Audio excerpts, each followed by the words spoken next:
This is a special edition of 17 News, Veterans Voices, honoring those who served, sponsored by Greg's Petroleum.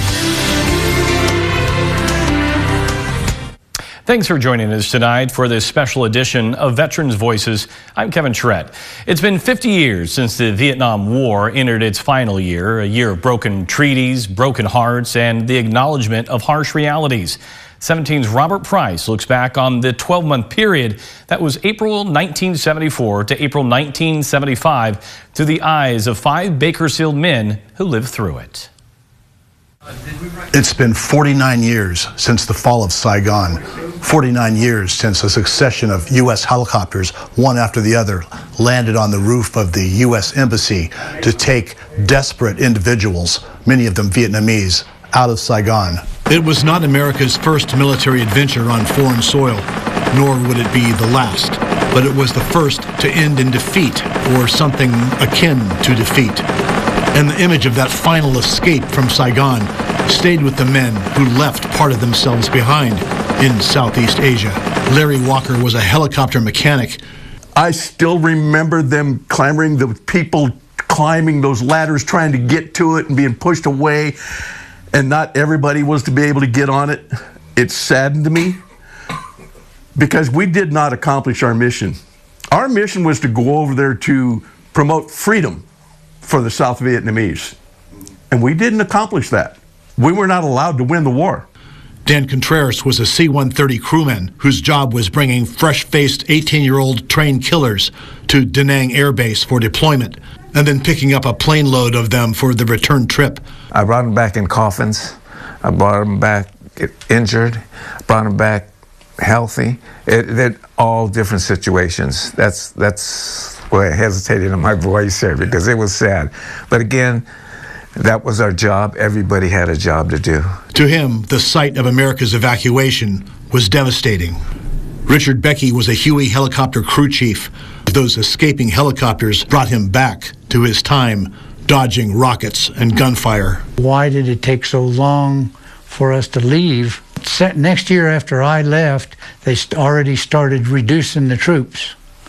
So when they did that, I said, well, it's over. Why would they reduce the troops if we're not going to win? George Garcia is proud of his service, proud of his comrades in arms, proud of their collective duty to service. He just wishes it had ended differently. You know, I saw it on the news, and I thought it was pretty sad that we pretty much lost the war. Michael Eastwood left behind a Vietnamese girl, though he caught a glimpse of her in news footage, waiting in line to escape. And I don't know if she ever made it or not. So, a lot of people didn't. And it's sad. The men we lost, the people they lost.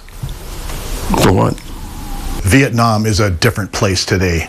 The U.S. is a different place today, but some things remain the same, the scars of those years.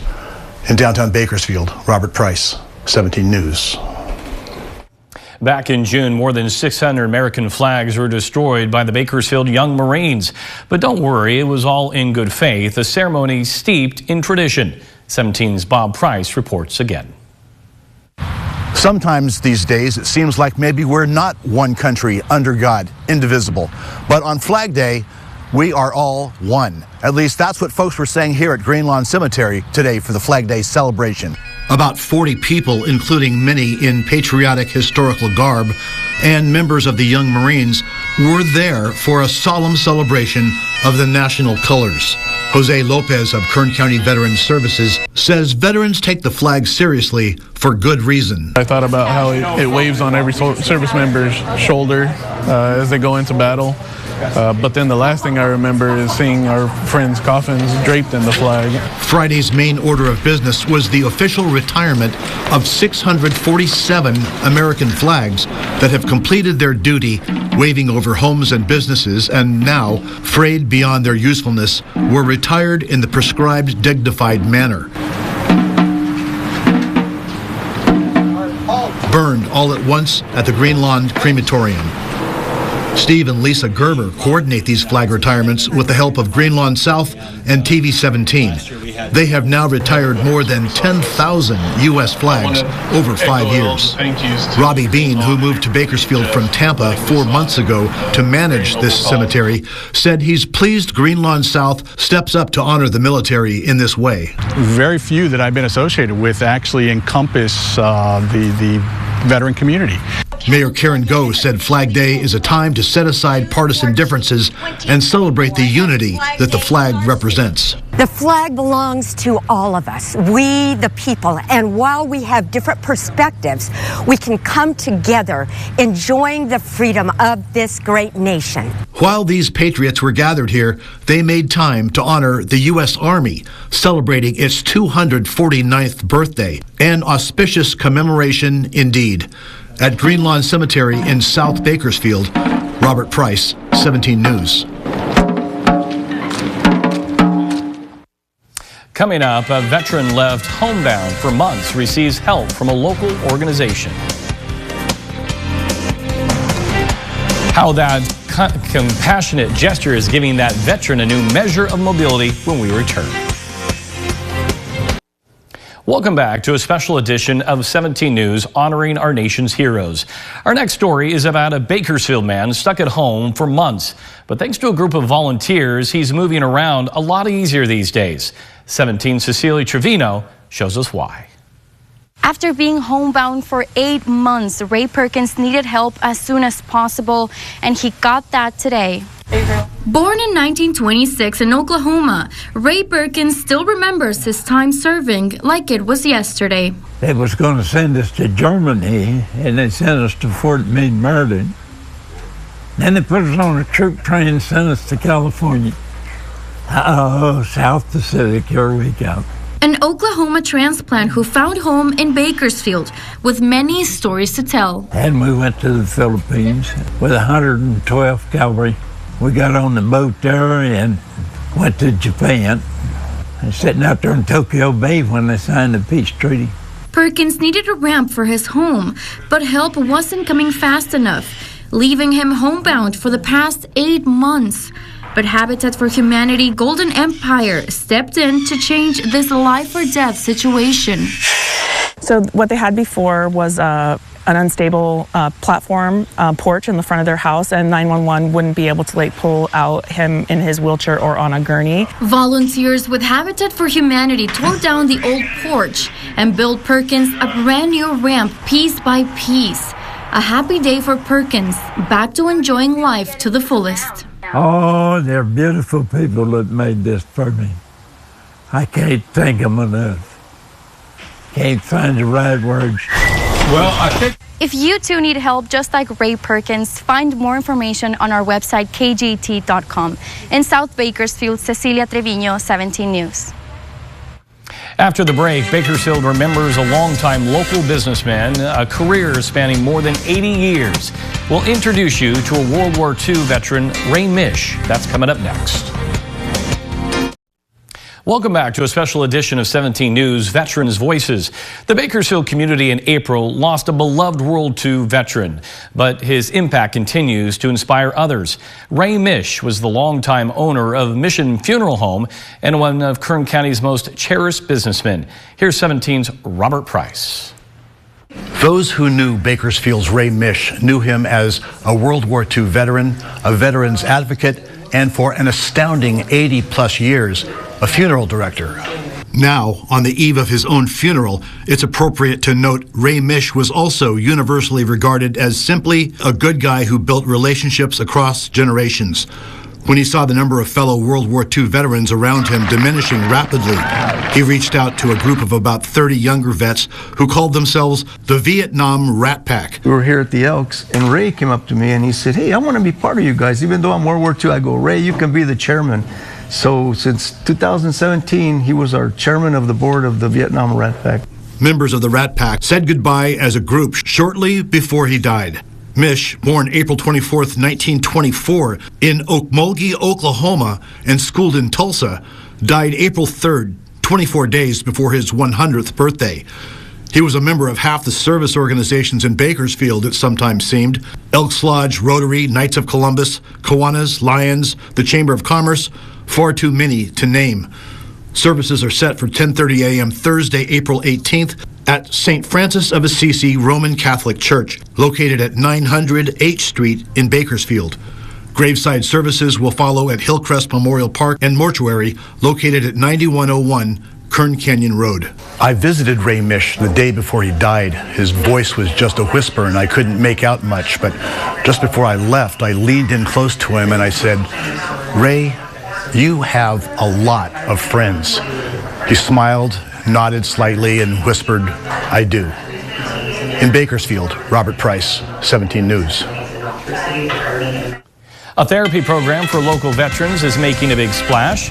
How scuba diving is helping these heroes recover from invisible injuries. That's coming up after the break. Welcome back. When our nation's heroes return home, they face significant challenges, including living with disabilities and trauma they suffered from their service. 17's Justin White spoke with a group who helps these veterans by getting them back on their feet. There you go. At Bakersfield Racquet Club, a group of volunteers are helping America's heroes learn a new skill. We're training several disabled military veterans how to become open water and advanced divers. Martha Shimon is a scuba instructor and board member for Aquanut Divers, a non-profit organization that helps people acquire their scuba diving certification. This is a part of their VETS project, Veterans Empowered Through Scuba, a way they give back to the nation's best. Shimon says veterans with physical disabilities or conditions like PTSD take part. She says the program has made waves with veterans. There are some who had physical disabilities and they get in the water and they feel so relieved by being weightless in the water. Cameron Jones is one of these veterans. Coming from a line of veterans before him, he was injured in a motorcycle crash in 2010. Shattered my leg, shattered my foot, and had multiple reconstructive surgeries. He opted out of a foot fusion surgery. After that, he was placed on a medical evaluation board where he was found unfit to continue serving. I appealed it and they still, because I could not do the basic requirements, they found me unfit. I was hurt. I was heartbroken. My goal was to eventually retire. I joined when I was 18, so I would have retired at 38 years old. I was broken. But with scuba, Jones says he's finally found something that puts him at ease. Being in the water and just that feeling of weightless, not having the pressure on my foot or my back or anything, and just floating. It's a relief.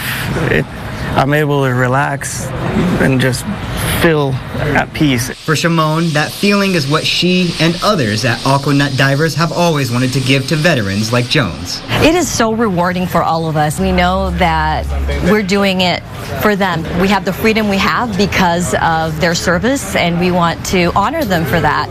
From Bakersfield Racquet Club, Justin White, 17 News. Good. Good. Give this a big okay, Michael. Post-traumatic stress disorder is a mental condition that can develop after a life-threatening incident such as combat or natural disasters. 17's Aaliyah Fitzgerald met with an organization that helps local veterans with the condition through skydiving. June is PTSD Awareness Month, and one thing that's helping local veterans with their PTSD is jumping out of an airplane. Sounds strange to the average person, however, for these local veterans, it means the absolute world to them. Comrades in Canopies is the organization jumping into action, taking veterans of all ages skydiving. When they say all ages, they really mean all ages. The man on your screen here is 94.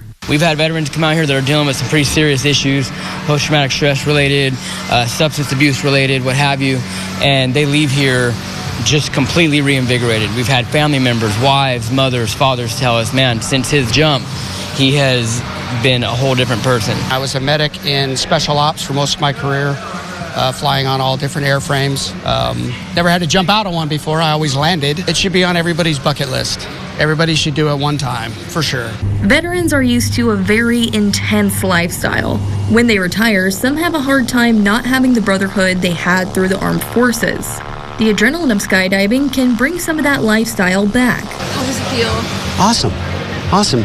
Very relaxing for me. I like the camaraderie of all the people in here. And when we're on the plane, everybody jokes it up. It gives them a rest, a peace of mind. Now they're hanging around people that are kind of like them, and everybody picks up that right away. A lot of camaraderie, so a lot of friendship, and it's fun. It's fun. After Skydive Taft closed, Skydive San Joaquin Valley welcomed comrades in canopies with open arms and open plane doors. It's a good program that it opens up a lot to somebody that may be having problems. As you notice, you went up on the airplane, you kind of stop thinking about what you're thinking about, and you just enjoy the ride. That's kind of what skydiving is all about. In Bakersfield, Aaliyah Fitzgerald, 17 News. Coming up after the break, an emotional tour of our nation's capital as local veterans get the chance to see the monuments built in their honor. We'll take a look at honor flight as they head to Washington, D.C. when we come back. Back now with a remarkable milestone for a local nonprofit. I had the honor to fly with Kern County Honor Flight in October as they celebrated 50 flights to Washington, D.C., a trip where our well-deserved veterans are honored for many sacrifices they have made for our country. Here's a look back at our trip in October.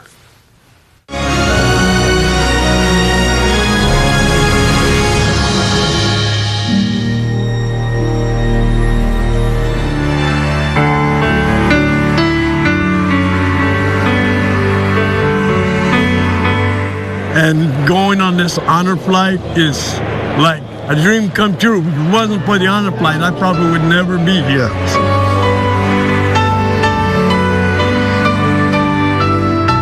I didn't realize how extensive it was and how much we would be able to see, and it's just been great.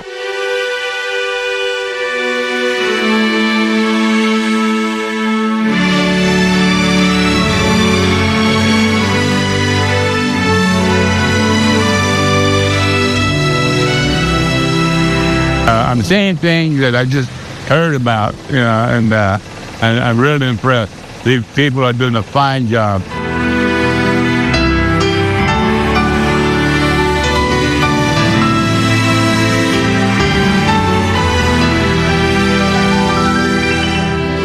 The stories that they have, the things that they've seen, the sacrifices that they've made in defense of our country, it's our solemn responsibility to share those stories with the world.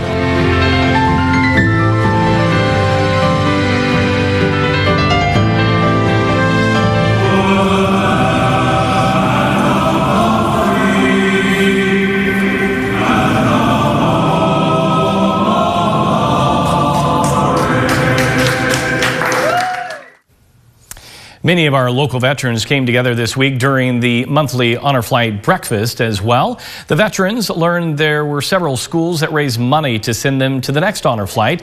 Wingland Elementary raised $3,000 with another $5,000 from Arvin High. Centennial and Frontier sent a check for more than $2,600, with Maple Elementary sending more than $2,200. And finally, a $40,000 check from Ralph Bailey and Kern Radio. The next Honor Flight, Kern County, is set for April 8th. I'll once again be along with the ride. We'll be right back.